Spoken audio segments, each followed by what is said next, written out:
Hi everyone, welcome to my channel. ತಮ್ಮೆಲ್ಲರಿಗೂ ನಮ್ಮ ಚಾನಲ್ಗೆ ಸ್ವಾಗತವನ್ನು ಕೋರುತ್ತಾ ಇವತ್ತಿನ ವಿಡಿಯೋದಲ್ಲಿ ನಾನು ತಮ್ಮೊಂದಿಗೆ ಇವತ್ತು ಶೇರ್ ಮಾಡಿಕೊಳ್ಳುತ್ತಿರುವ ವಿಷಯ 2026-27ನೇ ಸಾಲಿನ ಜವಾಹರ್ ನವೋದಯ ವಿದ್ಯಾಲಯ 6ನೇ ತರಗತಿಯ ಪ್ರವೇಶ ಪರೀಕ್ಷೆಗೆ ಸಂಬಂಧಪಟ್ಟಂತೆ ಕೆಲವೊಂದಿಷ್ಟು ಕೀ ಪಾಯಿಂಟ್ಸ್ಗಳನ್ನು ತಮ್ಮೊಂದಿಗೆ ಇವತ್ತು ಶೇರ್ ಮಾಡ್ಕೊಳ್ತಾ ಇದ್ದೀನಿ. ಇನ್ನು ತಾವು ನಮ್ಮ ಚಾನಲನ್ನು ಫಸ್ಟ್ ಟೈಮ್ ನೋಡ್ತಾ ಇದ್ದರೆ ಹಾಗೂ ಇಲ್ಲಿವರೆಗೂ ಯಾರೂ ಸಬ್ಸ್ಕ್ರೈಬ್ ಆಗಿಲ್ಲ, ತಾವೆಲ್ಲರೂ ಕೂಡ ಸಬ್ಸ್ಕ್ರೈಬ್ ಆಗಿ. ಇದರಿಂದ ನಾನು ಹಾಕುವ ಶೈಕ್ಷಣಿಕ ವಿಡಿಯೋಗಳು ಅಥವಾ ಇನ್ಫಾರ್ಮೇಷನ್ ವಿಡಿಯೋಗಳು ತಮಗೆ ನೋಟಿಫಿಕೇಶನ್ ಮೂಲಕ ಡೈರೆಕ್ಟಾಗಿ ತಮಗೆ ತಲುಪುತ್ತೆ ಅಂತ ಹೇಳ್ತಾ, okay, let's begin the video. ಇಲ್ಲಿ ಮೊದಲನೇದಾಗಿ ಅಭ್ಯರ್ಥಿಗಳು ಕಡ್ಡಾಯವಾಗಿ ಆನ್ಲೈನಲ್ಲಿ ಅರ್ಜಿಯನ್ನು ಸಲ್ಲಿಸಬೇಕು. ಇಲ್ಲಿ ಯಾವುದೇ ರೀತಿಯಾಗಿ ಫಾರ್ಮನ್ನು ಭರ್ತಿ ಮಾಡಿ ಮ್ಯಾನ್ಯುವಲ್ ಆಗಿ ಯಾವುದೇ ಶಾಲೆಗೆ ಹೋಗಿ ಕೊಡುವುದು ಅವಶ್ಯಕತೆ ಇರುವುದಿಲ್ಲ. ಹಾಗಾಗಿ ತಾವು ಏನು ಮಾಡಬೇಕು, ಮೊದಲನೇದಾಗಿ ತಾವು 5ನೇ ತರಗತಿ ಕಲಿಯುತ್ತಿರುವಂತಹ ಶಾಲೆಯಿಂದ ಒಂದು ಫಾರ್ಮ್ ಇದೆ, ಆ ಫಾರ್ಮನ್ನು ತಾವು ಡೌನ್ಲೋಡ್ ಮಾಡ್ಕೋಬೇಕು. ಫಸ್ಟು ಆ ಫಾರ್ಮನ್ನು ಭರ್ತಿ ಮಾಡಿ ಮುಖ್ಯೋಪಾಧ್ಯಾಯರಿಂದ ಸಂಪೂರ್ಣ ಮಾಹಿತಿಯನ್ನು ಭರ್ತಿ ಮಾಡಿಸಿ ಅವ್ರ ಕಡೆಯಿಂದ ಸಿಗ್ನೇಚರ್ ತೊಗೊಂಡು ಅದನ್ನು ಅಪ್ಲೋಡ್ ಮಾಡಬೇಕಾಗುತ್ತೆ. ಅದರೊಂದಿಗೆ ತಮ್ಮ ಇನ್ಕಮ್ ಕಾಸ್ಟ್ ಆಗಿರ್ಬೋದು, ಜಾತಿ ಆದಾಯ ಪ್ರಮಾಣ ಪತ್ರ ಆಗಿರ್ಬೋದು, ಅಥವಾ ತಮ್ಮ ಅಂಗವಿಕಲ ಸರ್ಟಿಫಿಕೇಟ್ ಆಗಿರ್ಬೋದು, ಅದರೊಂದಿಗೆ OBC ಪ್ರಮಾಣ ಪತ್ರ ಆಗಿರ್ಬೋದು ಮತ್ತು ಆಧಾರ್ ಕಾರ್ಡ್ ಆಗಿರ್ಬೋದು, ಇವನ್ನೆಲ್ಲವನ್ನು ತೆಗೆದುಕೊಂಡು ಆನ್ಲೈನಲ್ಲಿ ಅಪ್ಲಿಕೇಶನ್ನ ಸಲ್ಲಿಸಬೇಕು.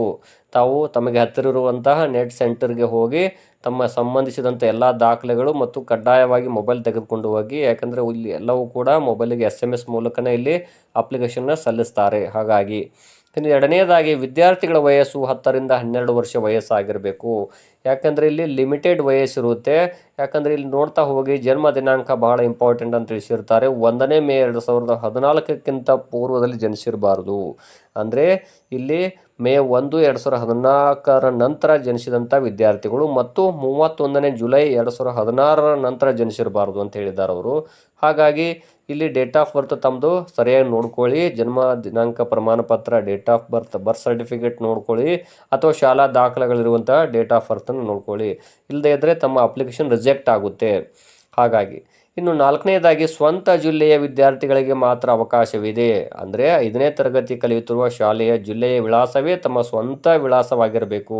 ಈಗ ಒಂದು ಉದಾಹರಣೆಯನ್ನು ಹೇಳುವುದಾದರೆ, ತಾವು ಒಂದು ಜಿಲ್ಲೆಯಲ್ಲಿ ಶಿಕ್ಷಣವನ್ನು ಕಲಿತಾ ಇದ್ದೀರಿ, ಆದರೆ ತಮ್ಮ ವಿಳಾಸ ಬೇರೆ ಜಿಲ್ಲೆ ಆಗಿದ್ದಲ್ಲಿ ತಮಗೆ ಇಲ್ಲಿ ಅಪ್ಲಿಕೇಶನ್ ಸಲ್ಲಿಸಲಿಕ್ಕೆ ಎಲಿಜಿಬಲ್ ಇರೋದಿಲ್ಲ. ಒಂದು ವೇಳೆ ತಾವು ಎಕ್ಸಾಮ್ ಬರೆದ್ರೂ ಕೂಡ ನಾಳೆ ಅದು ವೆರಿಫಿಕೇಷನ್ ಟೈಮಲ್ಲಿ ಸೆಲೆಕ್ಟ್ ಆದರೂ ರಿಜೆಕ್ಟ್ ಆಗುವ ಚಾನ್ಸಸ್ ಜಾಸ್ತಿ ಇರುತ್ತೆ. ಹಾಗಾಗಿ ಸ್ವಂತ ಜಿಲ್ಲೆಯಲ್ಲಿಯೇ ಎಕ್ಸಾಮನ್ನು ಬರೆಯುವುದು ಇಲ್ಲಿ ಉತ್ತಮ ಅಂತ ನನ್ನ ಅನಿಸಿಕೆ ಆಗಿರುತ್ತದೆ.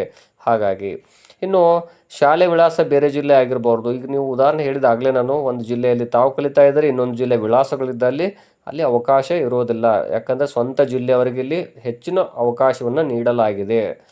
ಹಾಗಾಗಿ ಇಲ್ಲಿ ನಮ್ಮ ಕರ್ನಾಟಕದಲ್ಲಿ ಮ್ಯಾಕ್ಸಿಮಮ್ ಆಗಿ ಪ್ರತಿಯೊಂದು ಜಿಲ್ಲೆಯಲ್ಲೂ ಒಂದು ನವೋದಯ ವಸತಿ ಶಾಲೆಗಳಿವೆ, ಜವಾಹರ್ ನವೋದಯ ವಸತಿ ಶಾಲೆಗಳು. ಹಾಗಾಗಿ ತಮಗೆ ಸಂಬಂಧಪಟ್ಟಂತಹ ಯಾವ ಜಿಲ್ಲೆಯಲ್ಲಿ ತಮ್ಮ ವಾಸಸ್ಥಳ ದಾಖಲೆಗಳಿದ್ದಾವೋ ಅಲ್ಲಿಯೇ ಎಕ್ಸಾಮ್ ಬರೆದ್ರೆ ಬೆಟರ್ ಅನ್ನೋದು ನನ್ನ ಅನಿಸಿಕೆ.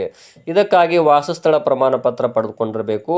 ಇದು ಕಡ್ಡಾಯ ಅಂತ ತಿಳಿಸಿದ್ದಾರೆ. ವಾಸಸ್ಥಳದ ದಾಖಲೆಗಳೂ ಇರಬೇಕು. ಇಲ್ಲಿ ರೇಷನ್ ಕಾರ್ಡ್ ಆಗಿರ್ಬೋದು, ಆಧಾರ್ ಕಾರ್ಡ್ ಆಗಿರ್ಬೋದು, ಪ್ಯಾನ್ ಕಾರ್ಡ್ ಆಗಿರ್ಬೋದು, ಇತ್ಯಾದಿ ದಾಖಲೆಗಳನ್ನು ತಾವು ಸಿದ್ಧತೆಯಲ್ಲಿ ಇಟ್ಕೊಂಡಿರಬೇಕು.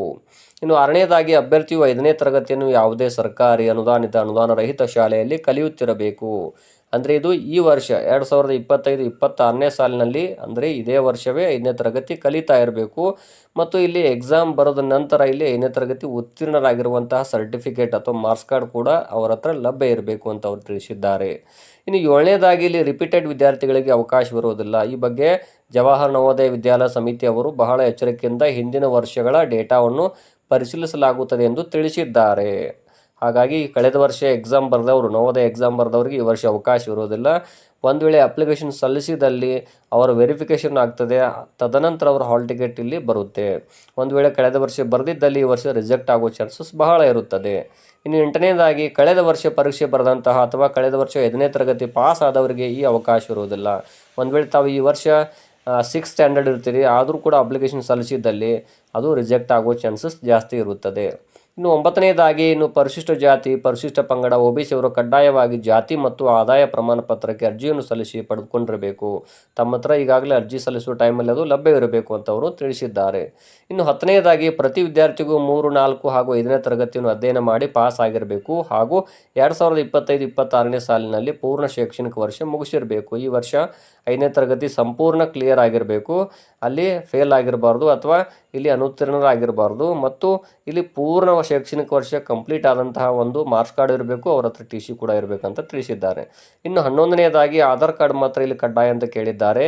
ಇನ್ನು ತಮ್ಮ ಆಧಾರ್ ಕಾರ್ಡ್ ಶಾಲೆಯಲ್ಲಿರುವ ದಾಖಲಾತಿಗೆ ಹೊಂದಿಕೆ ಆಗುತ್ತಿರಬೇಕು.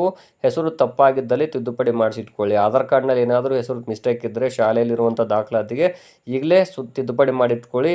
ಅದರೊಂದಿಗೆ ಅಪಾರ್ ಐ ಡಿ ಇಲ್ಲಿ ಆಧಾರ್ ಕಾರ್ಡ್ ಆಗಿರ್ಬೋದು, ಸ್ಯಾಟ್ಸ್ ನಂಬರ್ ಆಗಿರ್ಬೋದು, ಶಾಲಾ ದಾಖಲಾತಿ ಆಗಿರ್ಬೋದು, ಎಲ್ಲವೂ ಕೂಡ ಸರಿಯಾಗಿ ಮ್ಯಾಚ್ ಆಗುವಂಥ ಹೆಸರು ಇರಬೇಕಾಗುತ್ತೆ. ಒಂದು ವೇಳೆ ಆಧಾರ್ ಕಾರ್ಡ್ ತಪ್ಪಾಗಿದ್ದಲ್ಲಿ ಈಗಲೇ ತಿದ್ದುಪಡಿ ಮಾಡಿಸಿ ಇಟ್ಕೊಳ್ಳಿ ಅಂತ ಹೇಳ್ತಾ ಇದ್ದೀನಿ. ಇನ್ನು ಇನ್ನೊಂದು ವಿಷಯ ಏನಪ್ಪ ಅಂದರೆ ಇಲ್ಲಿ ಗ್ರಾಮೀಣ ಭಾಗದ ವಿದ್ಯಾರ್ಥಿಗಳಿಗೆ ಏನು ಮೀಸಲಾತಿ ಇದೆ, ಕಡ್ಡಾಯವಾಗಿ 3, 4 ಹಾಗೂ 5ನೇ ತರಗತಿಯನ್ನು ಗ್ರಾಮೀಣ ಭಾಗದಲ್ಲಿ ಅಧ್ಯಯನ ಮಾಡಿರಬೇಕು. ಅಂದರೆ ಇಲ್ಲಿ ತಾವು ಗ್ರಾಮೀಣ ಅಭ್ಯರ್ಥಿ ಮೀಸಲಾತಿಗೆ ಇಲ್ಲಿ ಅಪ್ಲೈ ಮಾಡಿದ್ರಲ್ಲಿ ತಾವು ಕಡ್ಡಾಯವಾಗಿ 3ನೇ ತರಗತಿಯಿಂದ 5ನೇ ತರಗತಿವರೆಗೆ ಗ್ರಾಮೀಣ ಭಾಗದಲ್ಲಿ ಕಲ್ತಿರಬೇಕು. ಅವರಿಗೆ ಇಲ್ಲಿ ಹೆಚ್ಚಿನ ಅವಕಾಶವನ್ನು ನೀಡಲಾಗುತ್ತದೆ. ಇನ್ನು 13ನೇದಾಗಿ ಪರಿಶಿಷ್ಟ ಜಾತಿಯವರಿಗೆ 15%, ಪರಿಶಿಷ್ಟ ಪಂಗಡದ ವಿದ್ಯಾರ್ಥಿಗಳಿಗೆ 7.5%, ಹಿಂದುಳಿದ ವರ್ಗದ ವಿದ್ಯಾರ್ಥಿಗಳಿಗೆ 27% ಮೀಸಲಾತಿಯನ್ನು ನೀಡಲಾಗಿದೆ ಅಂತ ಅವರು ತಿಳಿಸಿದ್ದಾರೆ. ಇನ್ನು 14ನೇದಾಗಿ ಇನ್ನು ಮಹಿಳೆಯರಿಗೆ 3ನೇ ಒಂದು ಭಾಗದಷ್ಟು ಇಲ್ಲಿ ಸೀಟುಗಳು ಮೀಸಲು ಇಡಲಾಗಿದೆ. ಅಲ್ಲಿ ಒಂದು ಮಹಿಳೆಯರಿಗೆ ಕಂಪಲ್ಸರಿಯಾಗಿ 3ನೇ ಒಂದು ಭಾಗದಷ್ಟು ಇಲ್ಲಿ ಸೀಟುಗಳನ್ನು ಮೀಸಲಿಡಲಾಗಿದೆ. ಇನ್ನು 14ನೇದಾಗಿ ಇನ್ನು ಗ್ರಾಮೀಣ ಭಾಗದ ವಿದ್ಯಾರ್ಥಿಗಳಿಗೆ ಒಟ್ಟು ಮೀಸಲಾತಿಯಲ್ಲಿ 75% ಮೀಸಲಾತಿಯನ್ನು ಇಲ್ಲಿ ನೀಡಲಾಗಿದೆ. ಅಂದರೆ ಒಟ್ಟು ಎಷ್ಟು ಸೀಟುಗಳಿವೆ ಅದರಲ್ಲಿ 75% ಗ್ರಾಮೀಣ ಭಾಗದ ವಿದ್ಯಾರ್ಥಿಗಳಿಗೆ ಮೀಸಲಿಡಲಾಗಿದೆ. ಇನ್ನುಳಿದ 25%ನ್ನು ನಗರ ಮತ್ತು ಗ್ರಾಮೀಣ ಭಾಗದ ವಿದ್ಯಾರ್ಥಿಗಳ ಮೆರಿಟ್ ಆಧಾರದ ಮೇಲೆ ಆಯ್ಕೆ ಮಾಡಿಕೊಳ್ಳಲಾಗುತ್ತದೆ. ಇನ್ನು 15ನೇದಾಗಿ ಇಲ್ಲಿ ವಿಶೇಷ ಚೇತನ ಅಥವಾ ಅಂಗವಿಕಲ ವಿದ್ಯಾರ್ಥಿಗಳಿಗೆ ಇಲ್ಲಿ ಮೀಸಲಾತಿ ಇರುತ್ತದೆ. ಇನ್ನು 16ನೇದಾಗಿ ಇನ್ನು ತಾವು ಸಿದ್ಧತೆಯಲ್ಲಿ ಇಟ್ಟುಕೊಳ್ಳಬೇಕಾದ ದಾಖಲೆಗಳು ನೋಡ್ತಾ ಹೋದರೆ ಜನ್ಮ ದಿನಾಂಕ ಪ್ರಮಾಣಪತ್ರ, ಗ್ರಾಮೀಣ ಅಭ್ಯರ್ಥಿ ಪ್ರಮಾಣಪತ್ರ, ಶಾಲಾ ವ್ಯಾಸಂಗ ಪ್ರಮಾಣಪತ್ರ, ವಿಳಾಸದ ದಾಖಲೆಗಳು ಅಂದರೆ Aadhaar card, ration card, PAN card ಆಗಿರ್ಬೋದು ಮತ್ತು medical fitness certificate, undertaking migration, ಅಂಗವಿಕಲ ಪ್ರಮಾಣಪತ್ರ, ಜಾತಿ ಆದಾಯ ಪ್ರಮಾಣಪತ್ರ, OBC ಪ್ರಮಾಣಪತ್ರ, 5ನೇ ತರಗತಿ ಪಾಸ್ ಆದ ನಂತರ ಟಿ ಸಿ ಮತ್ತು ಅಂಕಪಟ್ಟಿ, ಈ ಎಲ್ಲ ದಾಖಲೆಗಳನ್ನು ತಾವು ಸಿದ್ಧತೆಯಲ್ಲಿ ಇಟ್ಕೊಳ್ಬೇಕಾಗುತ್ತೆ.